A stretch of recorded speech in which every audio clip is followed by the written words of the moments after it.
अच्छा जनाब, तो यहाँ पे हम बात कर रहे थे, क्या बात कर रहे थे?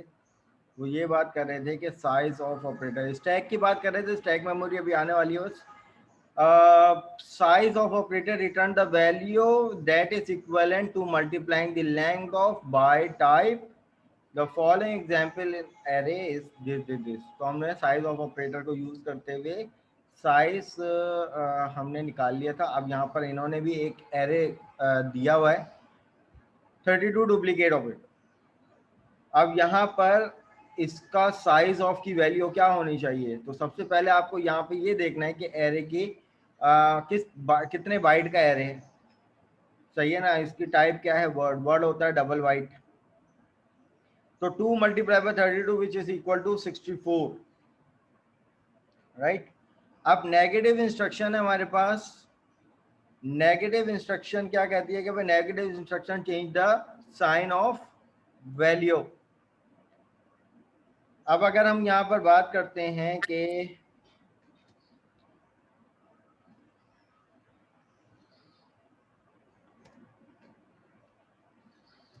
मूव EAX, 10, सही है ना?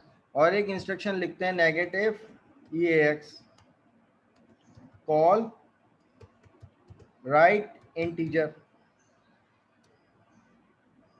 Call CRLF।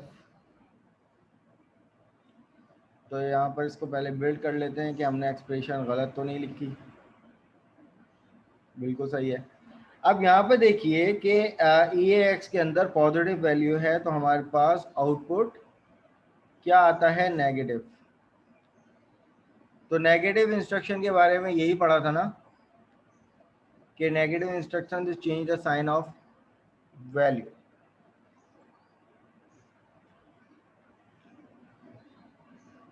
अब इसी तरीके से हमारे पास आ जाएगी स्टैक मेमोरी। देखें जनाब, स्टैक मेमोरी के बारे में आप सबको पता है अल्हम्दुलिल्लाह कि एक मेमोरी एलोकेशन एरिया होता है जिसमें हमारे पास वैल्यू स्पेसिफिक पैटर्न पर जा रही होती है और वहाँ से आ रही होती है। पुश पॉप इसके ऑपरेशंस होते हैं इस मेमोरी को यूज़ करने के, कि जनाब वैल्यू अगर आपने इसमें इंसर्ट करनी है। अब ये एरिया जो है वो असेंबली में डिफाइन है। स्टैक मेमोरी जो है वो असेंबली में डिफाइन है, और बस हमें याद रखना है कि कौन सी वैल्यू हमने कब पुश करी थी और उसको किस तरीके से पॉप करना है। अब फॉर एग्जांपल अगर हम बात करते हैं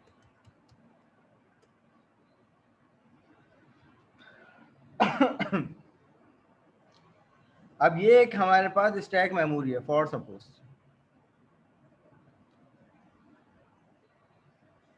कि जिसमें यहाँ पर ये पहली वैल्यू के लिए स्पेस है। इसी तरीके से यहाँ से इसको कॉपी करके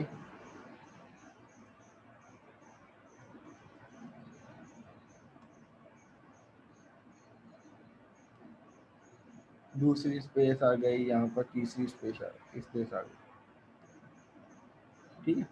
अब यहाँ पर हम पहले इंस्ट्रक्शन लिख रहे हैं जो कि असेंबली की भी इंस्ट्रक्शन है, पुश। अब पुश इंस्ट्रक्शन असेंबली लैंग्वेज कहती है कि पुश के बाद 3 चीजें आ सकती हैं। आइदर कोई रजिस्टर आ सकता है, आइदर कोई वेरिएबल आ सकता है, आइदर कोई कांस्टेंट वैल्यू आ सकती है। Push instruction.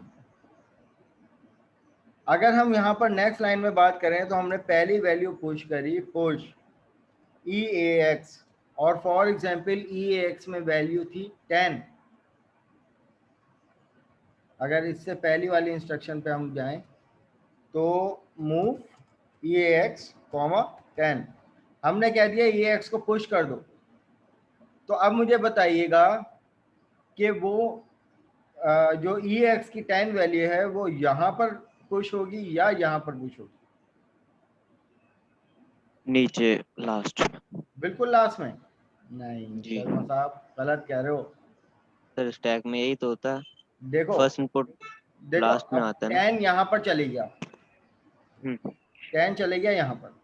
अब एक और इंस्ट्रक्शन आई अगली इंस्ट्रक्शन ये थी कि जनाब कोई वेरिएबल था, उसमें फॉर एग्जांपल वेरिएबल था, उसमें फॉर एग्जांपल 9 वैल्यू थी, हमने अगली इंस्ट्रक्शन दे दी पुश वार। 9 तो अब सही है। मुझे बताइए अब यहाँ पर क्या होगा। अब जनाब यहाँ पर अब ये 10 होगा कि नीचे चले 10, जाएगा हाँ सही है। और 9 उसकी जगह। हाँ अब सही है। होगा ये कि 10 यहाँ पर चले जाएगा और जो लास्ट वैल्यू होगी वो यहाँ पे आएगी। तो अगर हम बात करते हैं एक और इंस्ट्रक्शन की कि एक और वेरिएबल था, या हम एक डायरेक्टली एक कोई कांस्टेंट वैल्यू दे रहे हैं, फॉर एग्जांपल हमने यहाँ पर 8 दे दिया, तो अब क्या होगा, अब ये होगा कि जनाब 10 यहाँ से रिमूव हो जाएगा, 9 यहाँ से रिमूव हो जाएगा, 10 अपनी पोजीशन जो है वो इधर कर लेगा, यानी ये आ गया 10, ये आ गया 9 और जनाब ये आ गया हमारे पास 8।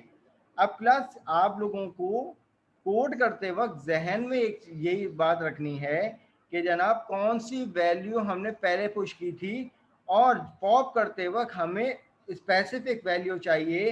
तो कीप इन माइंड कि हमें पुश इंस्ट्रक्शन कैसे चलानी है। अब अगर हम यहाँ पर इसके अकॉर्डिंग बात करें, अब मैं चाह रहा हूँ मुझे जो है वो 9 वैल्यू चाहिए या 8 वैल्यू चाहिए। अभी हम पहले इसको पूरा फिल कर लेते हैं। तो अब क्या होगा, अगली इंस्ट्रक्शन हमारे पास फॉर एग्जांपल हमारे पास अगली इंस्ट्रक्शन ये आई कि जनाब पुश कर दो 7, पुश कर दो 7।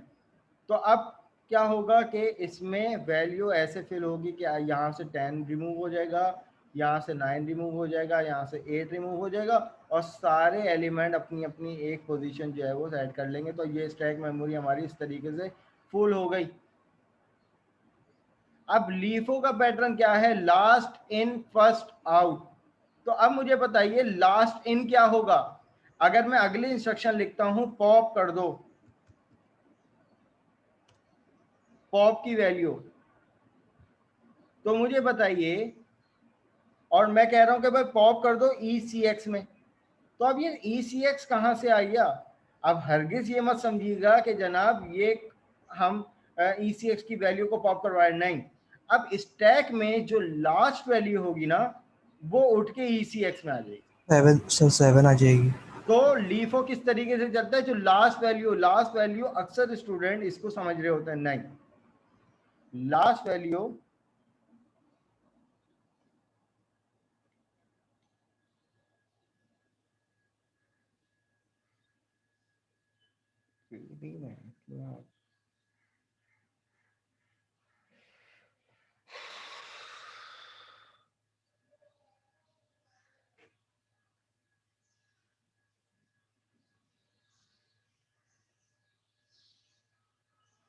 स्टूडेंट मेरी वॉइस आ रही है आप लोगों को। Yes sir. अच्छा तो अब लास्ट वैल्यू क्या होती है ये। अब इस पॉप के बाद अगर मैं एक और पॉप की इंस्ट्रक्शन लिखूं EBX या कोई वेरिएबल, तो पॉप की इंस्ट्रक्शन में आप लोगों पे वाजिब है जनाब, मैं अगर यहाँ पर इसको लिखूं, या तो यहाँ पर कोई रजिस्टर आ सकता है या तो कोई वेरिएबल आ सकता है। पॉप कोई कांस्टेंट वैल्यू नहीं, पॉप का मतलब होता है वैल्यू उठाना। अब उठा के कहीं ना कहीं मेमोरी में स्टोर होगी ना भाई। अब स्टैक मेमोरी से किसी भी इंडेक्स पे जो वैल्यू होगी उसको अगर पॉप करना है हमें, तो क्या होगा, तो यहाँ पर कांस्टेंट वैल्यू अलाउ नहीं होता। तो अगर मैं यहाँ पर कह दूं कि constant not allowed, constant not allowed, is it clear. तो अब अगर हम यहाँ पर पॉप इंस्ट्रक्शन अगर देते हैं नेक्स्ट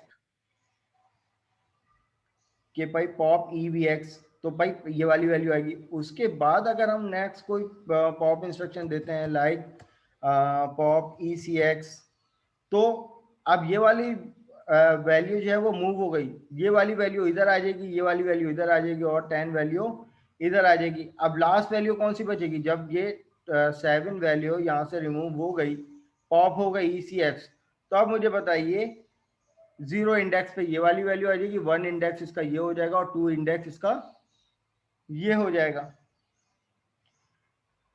सही है। तो ये स्टैक मेमोरी की कहानी ये है। तो पुश इंस्ट्रक्शन में हमारे पास अलाउ है कि जनाब आप क्या कर सकते हैं, कोई वेरिएबल दे सकते हैं और कोई कांस्टेंट भी दे सकते हैं और कोई रजिस्टर की वैल्यू भी दे सकते हैं। It's up to you. लेकिन पॉप इंस्ट्रक्शन के बाद कोई ना कोई मेमोरी आनी चाहिए, ये आप पे वाजिब है। तो यहाँ पर देखिए इन्होंने यहाँ पे कहा हुआ है पुश इंस्ट्रक्शन में रजिस्टर अलाउ है। रजिस्टर चाहे वो वेरिएबल किसी भी 30 to 16 बिट का हो, और इसी तरीके से जनाब रजिस्टर 32 वेरिएबल हो। सही है। इसी तरीके constant by any number. Pop instruction में रजिस्टर या वेरिएबल 32 नंबर। अब एक इन्होंने एग्जाम्पल यहाँ पर दी हुई है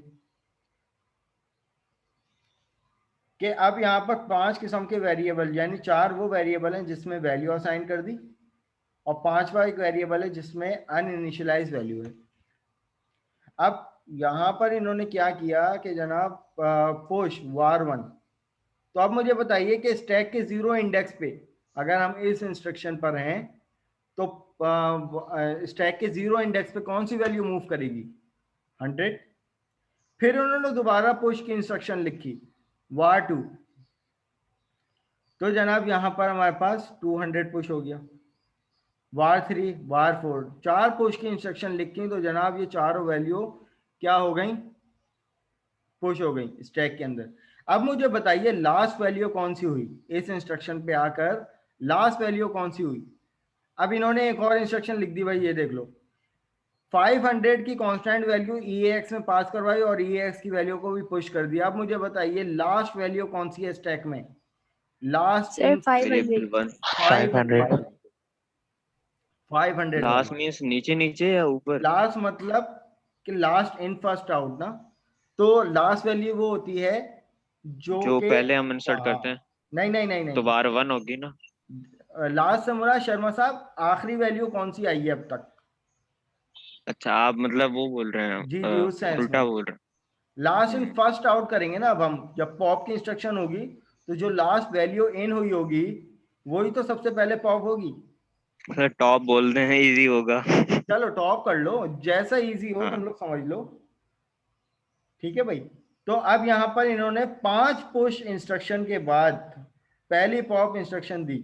तो हमें यहाँ पे ये पता चला कि जनाब पॉप के बाद जो EAX में जो वैल्यू आएगी वो वापस क्या आएगी, स्टैक 0 इंडेक्स पे जो भी वैल्यू होगी यानी top of the stack value होगी वो आती है। यानी पॉप का मतलब ही यही है, top of the stack value. तो कॉल राइट डेसिमल CRLF, फिर दोबारा इन्होंने दोबारा पॉप किया। अब तो क्या हो गया, 500 प्रिंट होने के बाद EAX में अब 500 से पहले वाली 500 जब पॉप हो गया तो टॉप ऑफ द स्टैक कौन सी वैल्यू हो गई, 400 वार नंबर 4। अब दोबारा पॉप किया वापस EAX में तो 500 ओवरराइड हो गया किस पे, 400 पे। फिर उन्होंने प्रिंट करवा दिया, फिर लाइन ब्रेक करी, फिर दोबारा पॉप किया। तो ये पांचों की पांचों वैल्यू को इन्होंने स्टेप बाय स्टेप पॉप कर लिया।